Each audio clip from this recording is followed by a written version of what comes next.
about primary and secondary callings in terms of what those things look like. The primary calling, if you recall, being hearing the gospel, the process of repenting and believing in the work of Christ and accepting salvation on that grounds that's been offered to us. And then secondary calling is really what we're talking about, right? When you just say the common term of calling, being that it is what we do with God's primary call, how we respond to his primary call of us hearing the gospel and following his commands. How we serve God in responding to his primary call is another way to put that in terms of the secondary call. It's about God's purpose, not ours, and not coincidentally, it's through that we find purpose. When we give up our life in that way, we find it. So whether we know we're in a calling right now or we are still trying to figure it out, we need to do right by that. We need to know what to expect, what to look for in that circumstance, what we understand a calling from God to look and sound like. A huge part of that is through the filter of the Great Commission, basically the last thing that Jesus said before he left it up to us to continue his work, to continue his mission in his name. So, Matthew chapter 28, verse 18. Been over time and again, but it's an important one.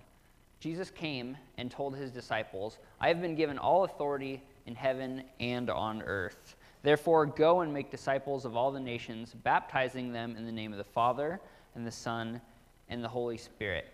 Teach these new disciples to obey all the commands I have given you, and be sure of this, I will be with you always until the end of the age."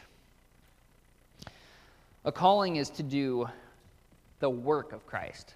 And that Great Commission is a nice, concise example of continuing the work of Christ and seeing what that happens. So, naturally, the two have to go together.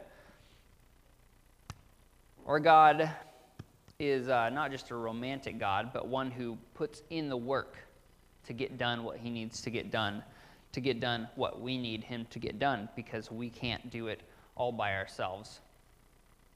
It's the work of Christ in that discipleship relationship is not simply to just let our relationship, with others do the work. Like we like to talk about that sometimes. The people should be able to observe our relationship with each other and so on and so forth and be able to understand and know Jesus. But that's not the whole story. The story is that there is work that needs to be done in that. And a calling is heavily a part of that in terms of understanding what that work looks like. Disciples don't just fall out of thin air, and neither does obedience. And that's where some of that work comes in terms of teaching those new disciples how to obey the commands of Christ. In John 15, verse 16, we see this from Jesus. He says, You didn't choose me," he's talking to his apostles. "You didn't choose me, I chose you. I appointed you to go and produce lasting fruit so that the Father will give you whatever you ask for using my name." We have that terminology, producing fruit, producing lasting fruit here. Producing or bearing comes from the word pharaoh in Greek, okay? And fruit is a separate deal in this from the Greek word karpos. So normally, every other occurrence pretty much in the Bible about producing fruit outside of the book of John, in this chapter specifically, uses the word karpos, and it includes the idea of producing as an effect the normal thought of bearing fruit or having a profit coming from an action, and so on. In John, though, another word is included in that is nowhere else, and that's that word pharaoh that I just mentioned. In this case, it's translated basically the same, producing lasting fruit, but there's an extra word in there. That word pharaoh means bearing. It means, it's used like I carry, I bear, I bring, I conduct. Yeah, pharaoh, not like not like Pharaoh, but of Egypt, but Phero with an accent on the O. Yeah, I carry, bear, bring, I conduct, I lead, I make publicly known. It's an extra something in there. And there's kind of a difficulty adding that to the translation because it's sort of just infused in the word, but it's used throughout the vine analogy that we've gone over, that Christ gives about producing real fruit through Christ. And it's also in many other places where there's work and burden to be done, something that you have to struggle for. So let's go through a few of those and see if we can understand what's being added to this passage when Christ says, I choose you to go and produce lasting fruit. We see in Hebrews chapter 1, verse 3, the Son radiates God's own glory and expresses the very character of God, and he sustains everything by the power of his mighty command. That word sustains is that same word, Pharaoh, in terms of sustaining everything by a mighty power. In Romans chapter 9, verse 22, in the same way, even though God has the right to show his anger and his power, he is very patient and endures those on whom his anger falls, who are destined for destruction. So now we're adding to it. We're talking about a massive power sustaining everything in existence and something that endures the hardship of people that are frankly a pain in the butt and take a lot of work to get through to. Acts chapter 2, verse 1 and 2. On the day of Pentecost, all the believers were meeting together in one place. Suddenly there was a sound from heaven like the roaring of a mighty windstorm, and it filled the house where they were sitting. And that is kind of an interesting one because that's the sound, the rushing sound of the wind is this word, Pharaoh. It's a violent and rushing wind, specifically, like tumultuous and violent. In another sort of similar deal, in Acts 27, when Paul is on a ship and their ship is being battered to pieces, they have their sea anchor out and their ship's just getting torn to pieces by this violent storm, they let the anchor go and are driven by the storm. Driven is that same word, Pharaoh, that's just being hammered and pushed along to where they have to wrap ropes around the whole ship to keep the whole thing from just exploding from the force of the ocean. And it's being driven by the storm so hard that they can't even control their course. There's lots of examples of hauling things, too, of a heavy burden, including like disabled people that are being hauled across the land to be healed. It's a dynamic word. It carries the idea of burden, of strength, of endurance, intensity, and working to move something. Now, combining that with producing fruit, karpos, we get sort of an interesting dynamic combo. Bearing fruit through a process of burden that requires strength and endurance, intensity and movement, a lasting fruit from a massive effort. Verse 16 again, you didn't choose me, I chose you. I appointed you to go and produce lasting fruit. That's not a light statement that's being made. And we can relate with that because we are also chosen to produce that same fruit through a process that's going to be burdensome and will require intense strength and endurance. It requires faith and courage. We should expect this of our callings. It's intrinsically connected. If your calling doesn't require these things, then you need to reconsider viewing it as a calling, or look at how you're treating that calling, see if it needs to be approached differently, approached from a different angle or a different magnitude or something of that nature. A calling is not just difficult, but it's bold by nature, right? Matthew chapter 10, verse 16, Jesus says, look, I'm sending you out as sheep among wolves, so be as shrewd as snakes and as harmless as doves. But beware, for you will be handed over to the courts and will be flogged with whips in the synagogues. Once again, he's saying that to his apostles, that he's sending out, that he's appointed to go produce this lasting fruit for him in his name, for the Father's glory. It's a precursor in the same vein as the Great Commission. It's the same type of thing that we're being sent out. We see God doing that in his message to us, repeating those same things over and over again to us so that we understand it. For his apostles, that is definitely no exception. Has to communicate things over and over again, training them. And we see here the apostles are being sent out. This is a bold command.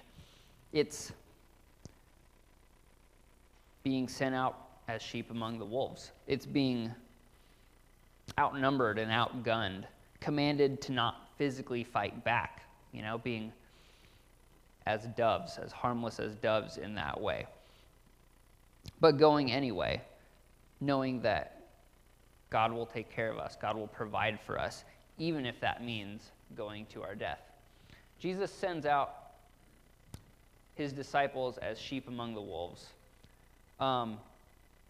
These wolves, I was just kind of curious, and so I looked up what sort of wolves were in Israel at that time. They're like Arabian, Syrian wolves. They hunt not so much like our wolves that are in a highly coordinated pack, but they hunt sometimes, what's the word? Solitarily? Yeah, solitary. They're like solitary hunters, or in pairs. They, because it's sort of an arid desert environment, they do a lot of hunting and scavenging kind of thing. So they're out, they're looking for weakness. They're looking for prey that's not alert, that doesn't understand what's going on. So, as we're going out in that situation, we're looking at going out into an environment where people are looking for our weakness. But 1 Peter chapter 5, verse 8 says, "Stay alert and watch out for your great enemy, the devil. He prowls around like a roaring lion looking for someone to devour." It's the same kind of image that we get, except for the devil is sort of the king of all of that. And so he gets the status of lion, which is more threatening than wolf. But this is who these people are operating under. This is who their father is, who they learn from. We're told to be wary of wolves coming amongst the sheep, right? False prophets pretending to look like sheep, like we've talked about just this last month. We're supposed to keep the body safe and holy and set apart and pure from those things. Yet we're to go out into the wilderness, right, to the land of the wolves. In no uncertain terms, we're called to go into dangerous places with dangerous people looking to take advantage of weakness, to divide and conquer, to scavenge among the weaknesses that we have. In another part, Jesus calls 70 disciples, a more general population of believers, right, to go out and do the same thing, to go out and tell the gospel message to the surrounding towns and stuff. A similar scenario is happening, as I read just a minute ago, but instead of sheep among wolves, like in Matthew, it says lambs among wolves. Ever seen a lamb? They're little bitty, weak, very, very cute. But, they're like a sheep, except for smaller. They don't have this big fluffy coat or whatever. They're a lot less intimidating. They have little, scraggly legs and stuff, and they hobble around and whatever. But the very specific picture of that is that it's a vulnerable picture. That when we go out in that situation, it's a dangerous situation as a vulnerable animal goes out amongst the wolves. Thankfully, we have a God that is bigger than all those things, that we can rely on him for that, but we can't do it on our own. And we have to have the faith and courage to be able to go out and do that, even though, rationally speaking, or rather physically speaking, I guess, it's a dangerous situation. That's what a calling looks like, to go out into a dangerous situation physically and to be able to look past that in faith to the God that protects us. And in that process, we're purposed to bear witness to the hope of Christ, right? And having that courage, almost the worse the situation, the better in terms of communicating that message. And in that, we're to make disciples and to lead them to God and to safety as part of our calling. Apocalyptic movies revolve around hope, for safety, right? There's this dangerous environment where people are out roaming. They're trying to find their place. They're trying to figure it out. And the hope of a safe zone is something that's held on to, something that's gone to great lengths to go get it. I think it's a Netflix movie that just came out, or maybe not just came out, but that Bird Box movie was kind of a big deal a minute ago. Like, that's one of those post-apocalyptic movies, and they went to crazy lengths to leave a place to go across the whatever and get to a safe zone. Because it is in the name of hope, in the name of something better. We all want that, and we're to see that there are people out there without that hope that need that, and as our calling to go out and get them, and figure out how to do that. It is a spiritually apocalyptic world out there. There's not a lot of hope going on. Everything is very, very confusing, and the more we understand that, the better. Now, the question is, in our calling, do we have an expectation that it will be hard, that it will be very, very difficult or scary? Possibly the hardest thing that we've ever done. Is that in our scope of comprehension that the thing that we're meant to do is something that might be terrifying to us socially or physically? Is that something that we can comprehend and be able to submit to? That's why we have to rightfully expect God's calling to be sacrificial, because it is something that is bold and risky and difficult by nature. Is your calling something that has to be sustainable in your mind? I think is a good question to ask.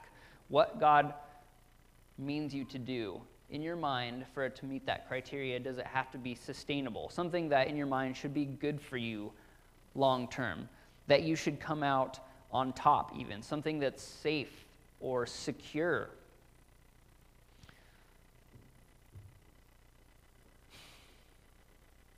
In Luke chapter 23, Simon of Cyrene bears the cross for Jesus as he's being led to his death. Verse 26, as they led Jesus away, a man named Simon, who was from Cyrene, happened to be coming in from the countryside. The soldiers seized him and put the cross on him and made him carry it behind Jesus. Like I said before, that word for producing that long-lasting fruit, that word Pharaoh, of being intense and burdensome or whatever, that's that same word when Simon of Cyrene had to carry that cross, that heavy wood splintered beam for Christ on his way to his death.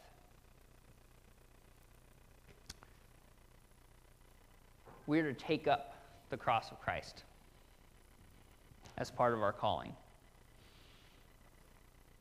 In Luke chapter 9, verse 23, it says, then he said to the crowd, Jesus, if any of you wants to be my follower, you must give up your own way, take up your cross daily, and follow me. If you try to hang on to your life, you will lose it. But if you give up your life for my sake, you will save it. Carrying that cross is work and burdensome and intense and violent. And it leads to sacrifice. But in that work, we experience and share the love of Christ. What real love looks like. Laying down your life.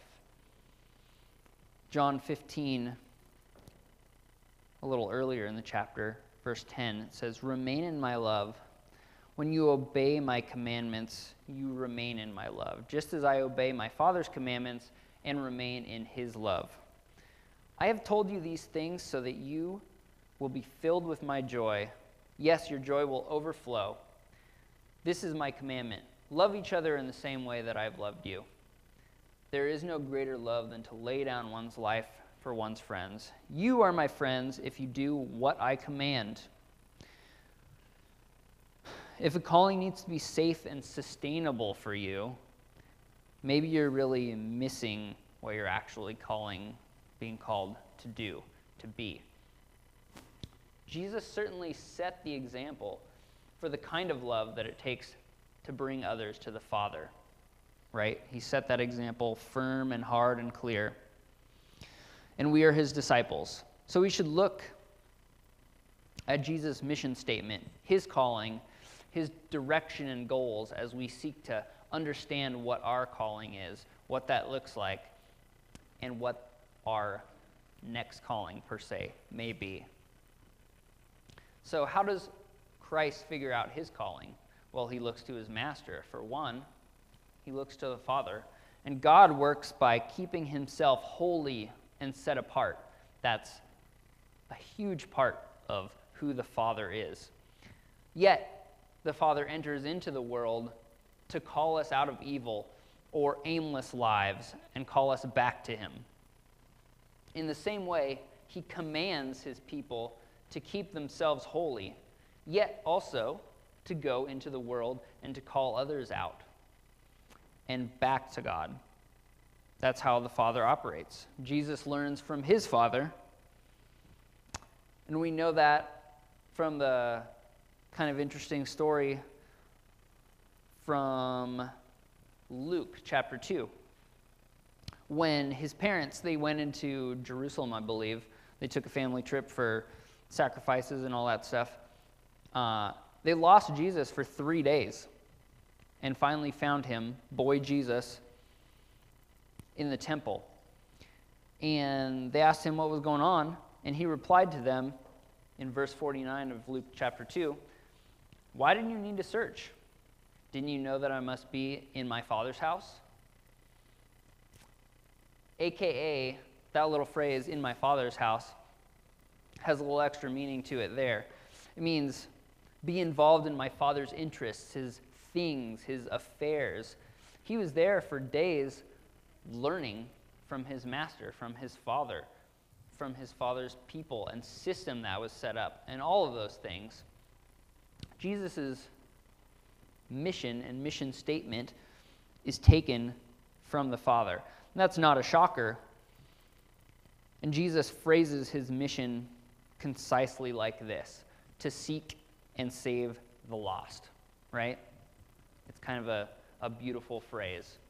As Jesus takes his mission from his Father, we take our mission from Jesus and continue on in that through our calling. Let's read Luke chapter 19, starting in verse 1.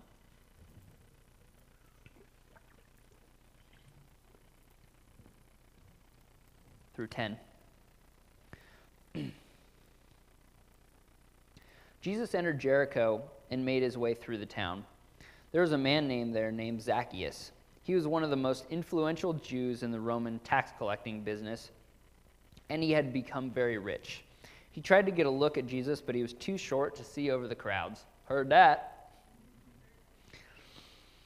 So he ran ahead and climbed a sycamore tree beside the road, so he could watch from there. When Jesus came by, he looked up at Zacchaeus and called him by name.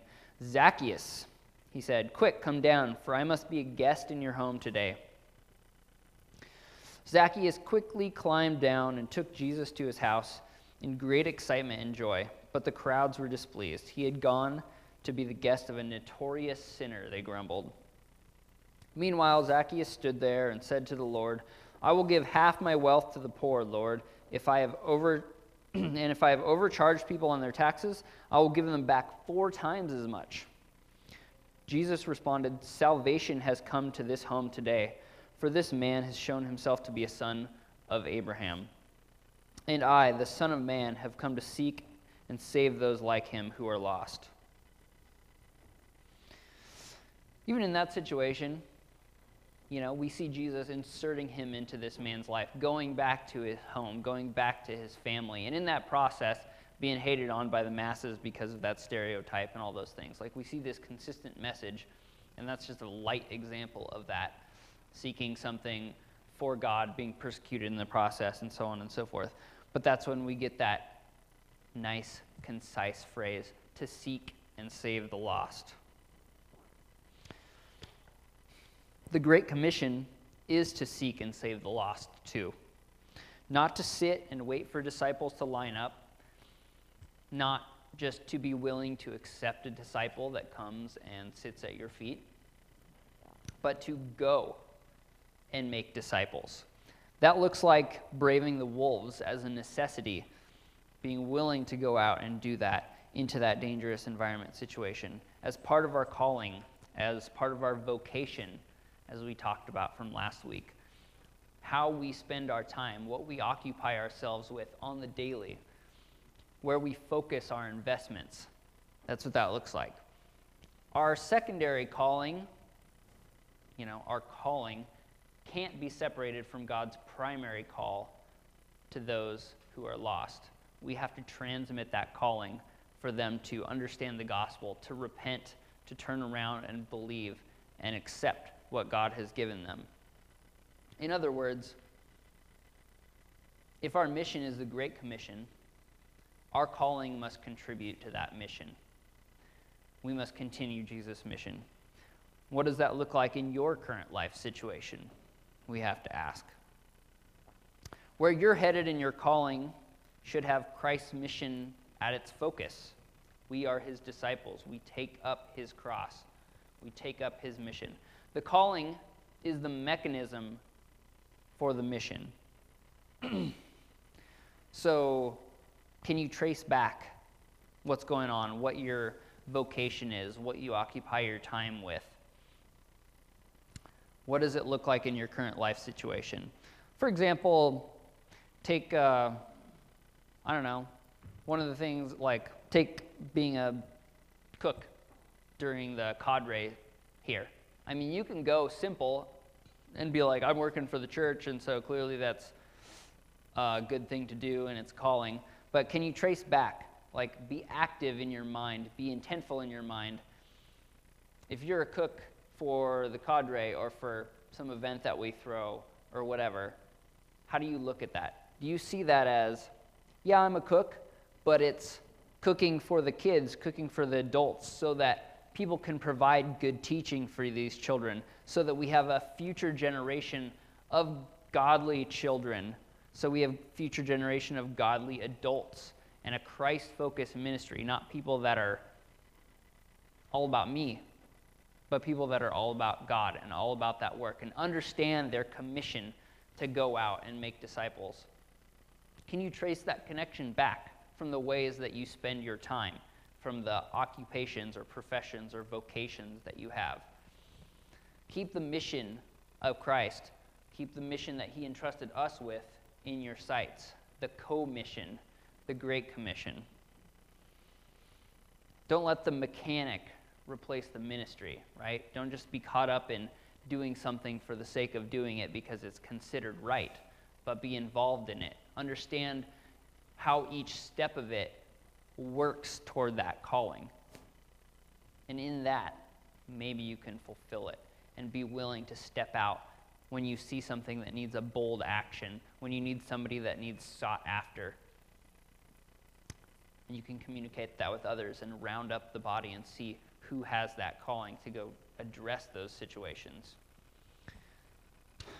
So as we're sort of wrapping up here, let's read all. I read the last kind of part of John 15 and then the first part. Let's put it all together here in John chapter 15, verse 1 through 17. Everything in here where it's talking about producing fruit has that extra word in it, has those extra meanings of that heavy weight, of sustaining those things, of endurance, of burden, of intensity, of violence, of effort, of work. Not just the result of something. I am the true vine, and my Father is the gardener. He cuts off every branch that doesn't produce fruit, and he prunes the branches that do bear fruit so they will produce even more. You have already been pruned for greater fruitfulness by the message I have given you. Remain in me, and I will remain in you. For a branch cannot produce fruit if it's severed from the vine, and you cannot be fruitful apart from me. Yes, I am the vine, you are the branches. Those who remain in me and I in them will produce much fruit. For apart from me, you can do nothing. Anyone who parts from me is thrown away like a useless branch and withers. Such branches are gathered into a pile to be burned. But if you stay joined with me and my words remain in you, you may ask any request you like and it will be granted. My true disciples produce much fruit. This brings great glory to my Father. I have loved you even as the Father has loved me. Remain in my love. When you obey me, you remain in my love, just as I obey my Father and remain in his love. I have told you this so that you will be filled with my joy.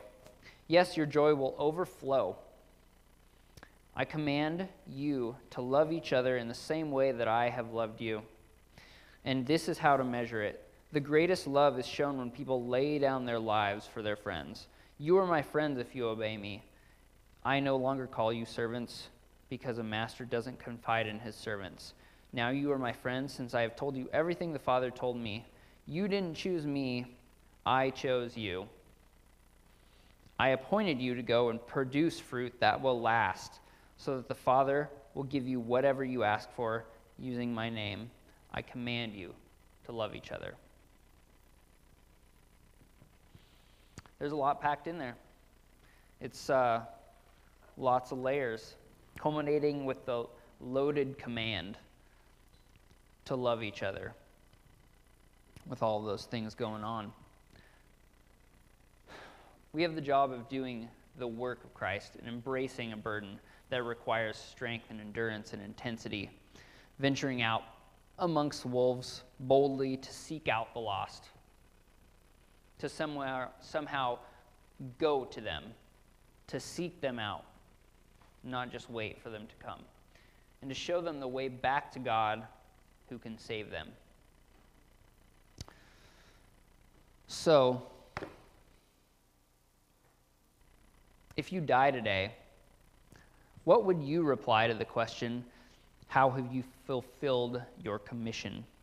How have you worked to go and make disciples of all the nations, baptizing them in the name of the Father and the Son and the Holy Spirit, and teaching new disciples to obey all the commands I've given you? How do you respond to that if you died today and were asked how you fulfilled that? Trace back all the things that you're doing. How do they lead back to fulfilling our commission from Christ? Do they match up with what a calling is trying to accomplish? And what are we doing right now? Does it include seeking and saving the lost as a sheep sent out again amongst the wolves with boldness and risk, or safety and security without holding on to your own life or trying to keep those little things that are important to you not necessarily important to God? Okay, let's go discuss. I think we're having cell groups still, right?